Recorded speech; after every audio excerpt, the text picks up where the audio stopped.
continuidade. O título é o seguinte: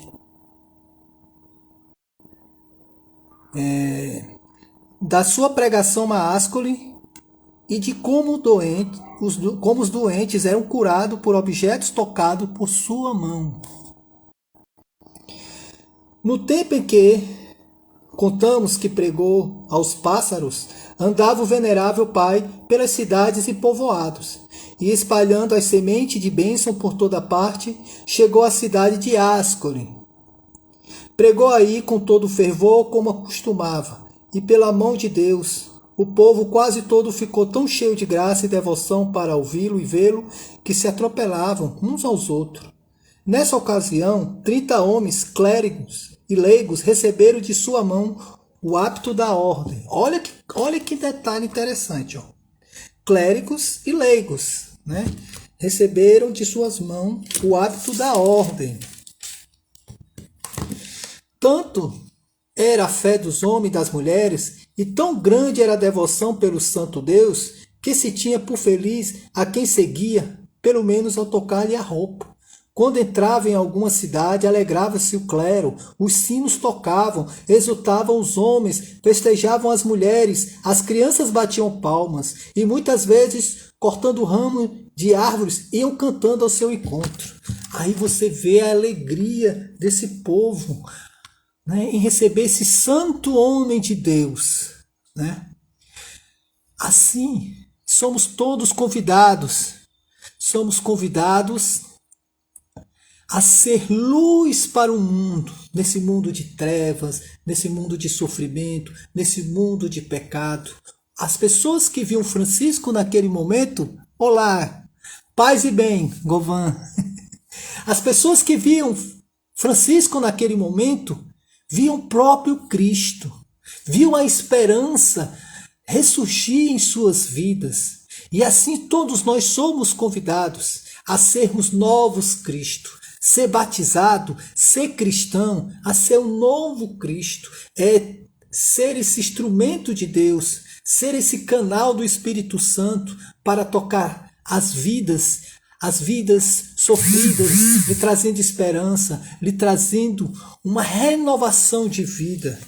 E aqui fala de homens que queriam vestir o hábito, clérigos e leigos. Aqui já falava das famílias franciscanas, né? A ordem masculina dos frades menores, tinha a ordem das clarissas, e no decorrer do tempo também os penitentes, aqueles que eram casados ou aqueles que não podiam sair da sua realidade secular, mas abraçaram a vida franciscana como penitente. E todos tinham seu hábito específico. Né? Naquela época os penitentes também tinham sua veste. Por quê? Porque eles tinham essa necessidade de beber daquela espiritualidade, uma espiritualidade nova dentro da igreja. Francisco veio renovar a igreja, reconstrói a minha igreja. E Francisco veio trazer esse novo ânimo para a igreja. Francisco não veio trazer divisão, cisma, revolta contra a igreja. Ele era apaixonado pela igreja. Então ele buscou essa unidade, essa renovação, esse fortalecimento da nossa igreja. Cobriu-se de confusão a perversa heresia. Triunfava a fé da igreja. Enquanto os fiéis rejubilavam, os hereges se escondiam, pois neles se viam tantos sinais de santidade que ninguém ousava contradizê-lo, porque a multidão só olhava para ele. Ele mesmo insistia, acima de tudo, na conservação, respeito e prática da doutrina da Santa Igreja Romana, na qual somente esta está a salvação para todos que devem ser salvos. Venerava os sacerdotes, reverenciava com profundo afeto a toda a hierarquia eclesiástica. Na época de Francisco, existiam muitas heresias, como foi dando continuidade pelos séculos, né, por toda a Idade Média. Mas sempre foi, dentro da história da igreja, sempre teve essas heresias, né? A deturpação da tradição da igreja. Então, Francisco, ele era o diferencial. como eu falei antes, ele buscava a unidade, a renovação da igreja. E ele foi um instrumento de Deus num período importante, onde a igreja estava passando por grandes crises. E ele veio restaurar, restaurar a igreja romana. Diante de toda aquela heresia, ele veio de uma forma de remexer com a igreja, até com o alto clero, que achava absurdo a forma como ele via toda a mística de Cristo, a da espiritualidade de Cristo, que era viver o evangelho. E muito do clero, muitos bispos, né, cardeais, achavam que era impossível viver o evangelho, tal como ele é apresentado nas escrituras sagradas. E Francisco veio mostrar que é possível. E isso remexeu com a igreja, renovou, fortaleceu a igreja no momento que foi providência de Deus. E até hoje estamos aí bebendo dessa espiritualidade dentro da igreja, como existem inúmeras espiritualidades, né? Que é uma riqueza da nossa igreja por intermédio do Santo Espírito.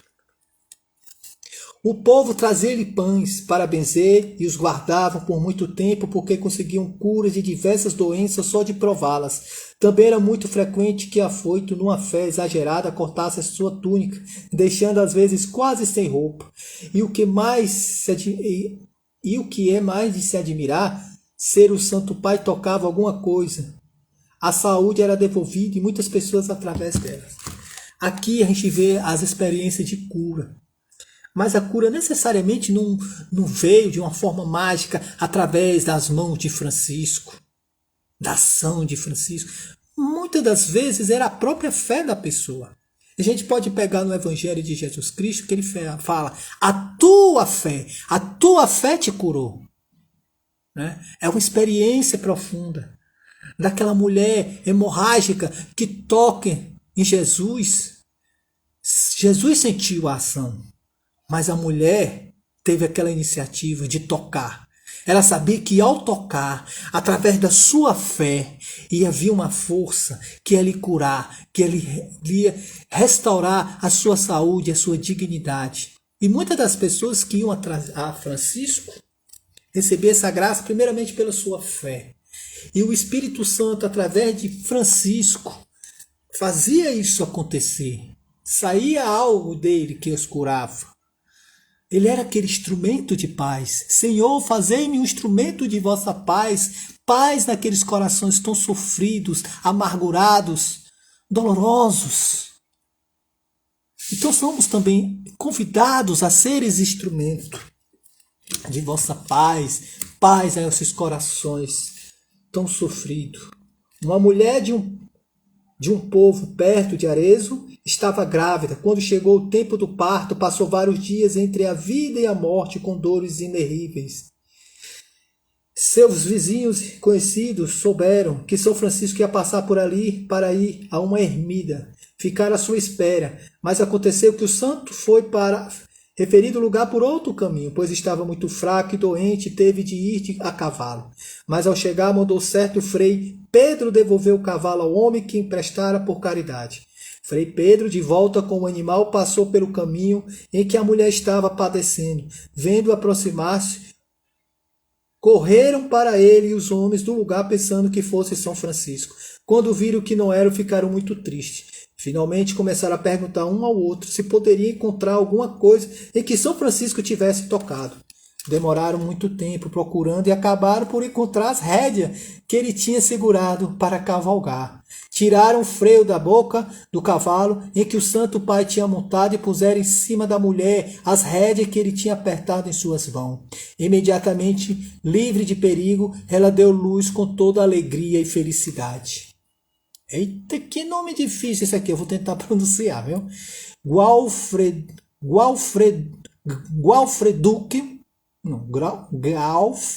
Não, vamos lá, vamos conseguir, viu? Vamos TCD aí para dar certo. Gualfredúcio Esse é um homem religioso, esse aqui é um santo de Deus, viu?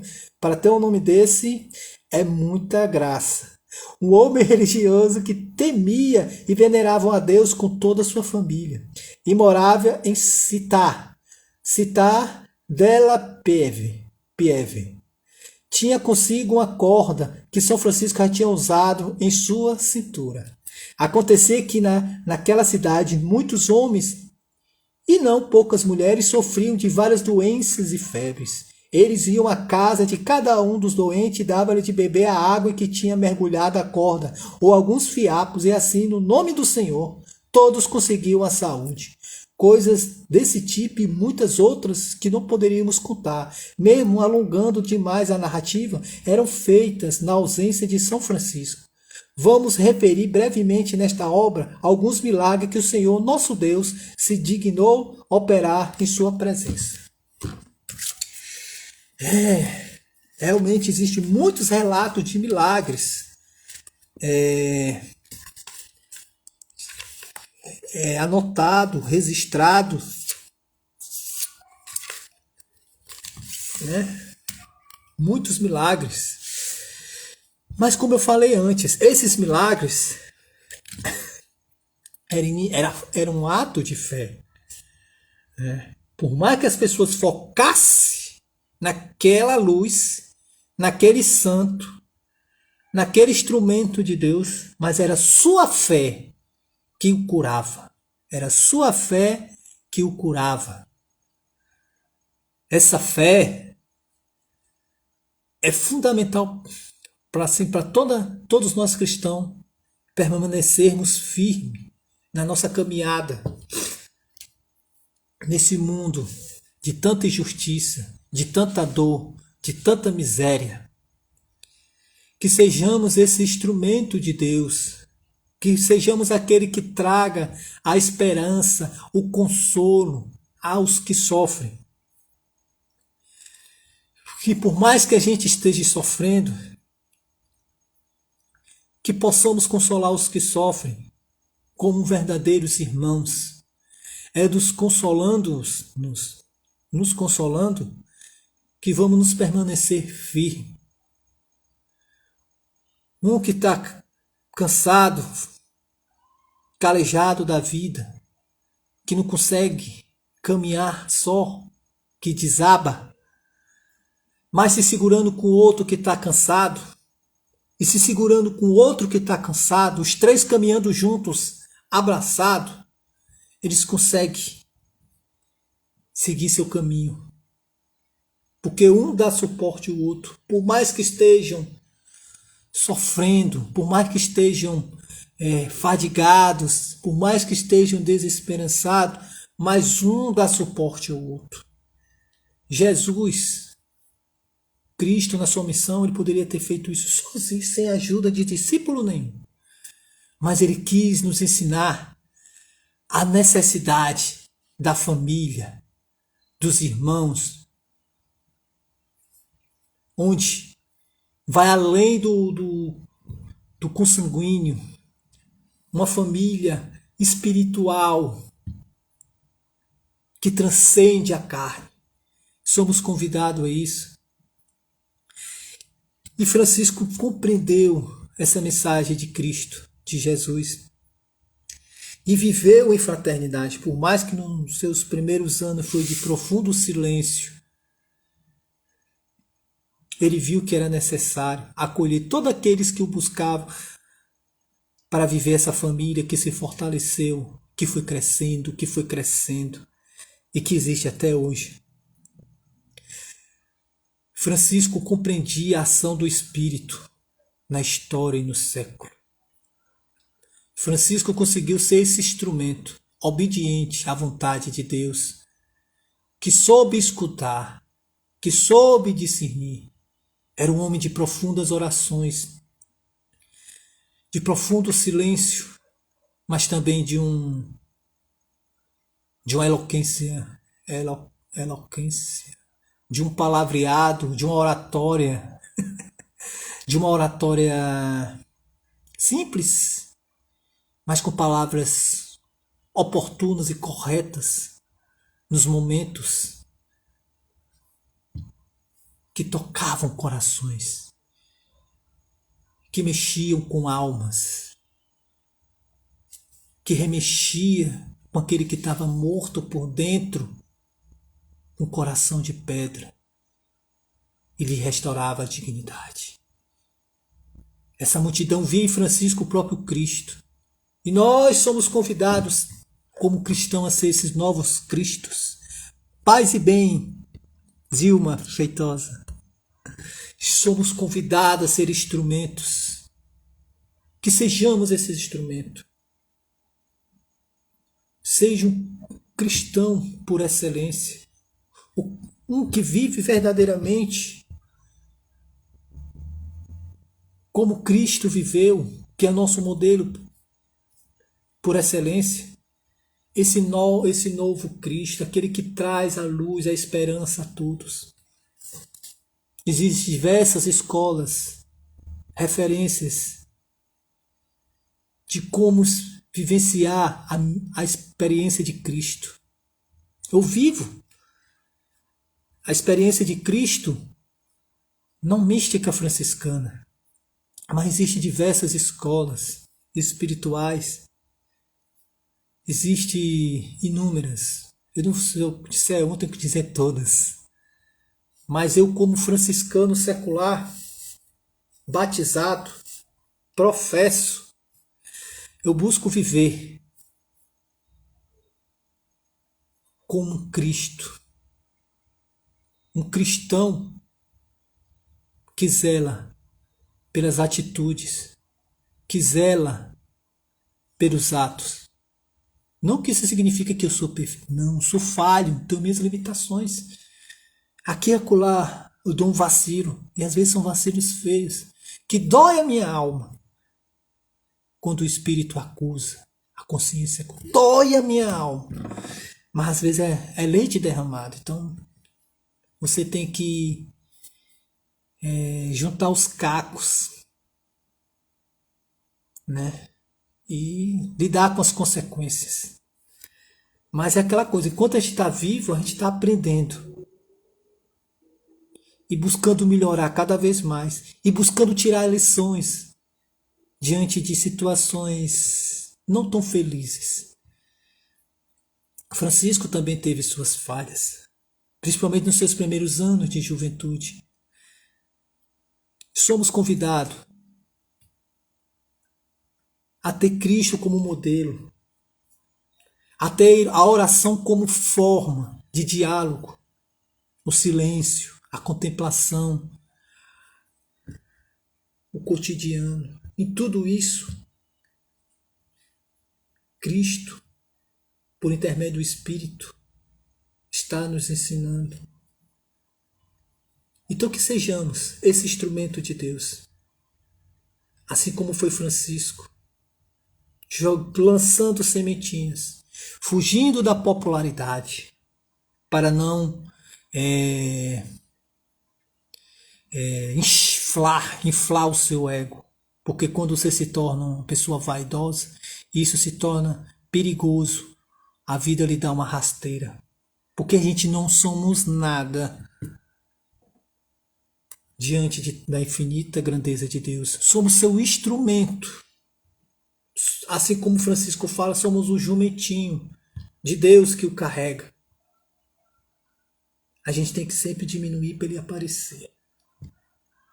E o Cristo que está em nós é que vai se manifestar. Se somos morada do Senhor, Cristo se faz presente em nós por intermédio do Santo Espírito. Então a gente somos sacrários. Somos sacrários de Deus. E Cristo se manifestar em nós é deixar cair por terra a vaidade, o orgulho.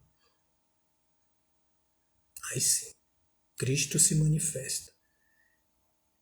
E sempre atento para não cair nas ciladas do orgulho e da vaidade. Amém? Depois a gente dá continuidade ao 23º capítulo, até finalizar esse livro, para depois começar novos projetos. E como é de costume, Quando estamos concluídos, fazemos uma exaltação de nosso Pai Seráfico. Deixa eu ver aqui qual é que a gente pode ler.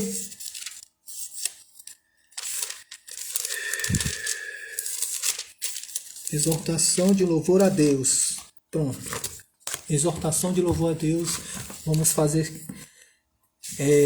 proclamar esses escritos, palavras de nosso Pai Seráfico. Temei o Senhor e dai-lhe honra.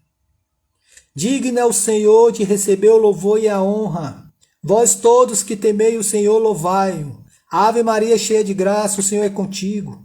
Louvai o céu e a terra. Louvai o Senhor todos os rios. Filhos de Deus, bendizei o Senhor. Este é o dia que o Senhor fez. Exultemos e alegremos nele. Aleluia, aleluia, aleluia. Ó Rei de Israel. Todo espírito louve o Senhor. Louvai o Senhor porque ele é bom. Todos que ledes essas coisas, bendizei ao Senhor. Criaturas todas, bendizei o Senhor. Aves todas do céu, louvai o Senhor. Todas as crianças, louvai o Senhor. Jovens e virgens, louvai o Senhor. Digno é o Cordeiro imolado, de receber louvor, glória e honra. Bendita seja a Santa Trindade, a indivisa unidade. São Miguel Arcanjo, defendei-nos no combate. Amém. E por intercessão de nossa mãezinha, a advogada nossa da família franciscana, rezemos essa Ave Maria. Ave Maria, cheia de graça, o Senhor é convosco. Bendita sois vós entre as mulheres. Bendito é o fruto do vosso ventre, Jesus.